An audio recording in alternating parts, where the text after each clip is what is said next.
বিষ প্রয়োগ করে পাখি শিকার করা হয়, এটা আমার জানা ছিল না, এবং এটার প্রক্রিয়া কী সেটাও আমি পুরোপুরি জানি না। যদি এমন হয় যে বিষ প্রয়োগ করার পর পাখি মারা যায়, তাহলে সেক্ষেত্রে সেই পাখি তো খাওয়া হালাল হবে না। আবার বিষ প্রয়োগ করে পাখি শিকার করতে গিয়ে যদি পাখিকে অস্বাভাবিক পর্যায়ে কষ্ট দিতে হয়, তাহলে সেটাও নাজায়েজ হবে। কারণ নবী করিম সাল্লাল্লাহু আলাইহি ওয়াসাল্লাম পরিষ্কারভাবে আমাদেরকে নির্দেশ করেছেন, সহিহ মুসলিমের হাদিস, ইন্নাল্লাহা কাতাবাল ইহসানা আলা কুল্লি শাই।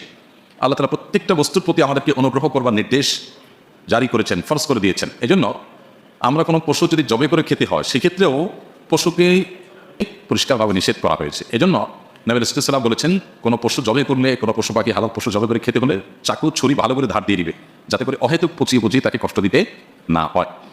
তো সেই কারণেই বিষ প্রয়োগ করে যদি পাখি শিকার করতে গিয়ে পাখির অস্বাভাবিক পর্যায়ের মাত্রাতিরিক্ত তার কষ্ট হয়, বা তাকে কষ্ট দিতে হয়, বা অমানবিক কোনো পরিস্থিতির শিকার করতে হয় তাকে, তাহলে সেটা জায়েজ হবে না। সেক্ষেত্রে অন্য কোনো প্রক্রিয়া আপনি শিকার করতে পারেন। শিকার করা জায়েজ আছে, কিন্তু তার প্রক্রিয়াটা যেন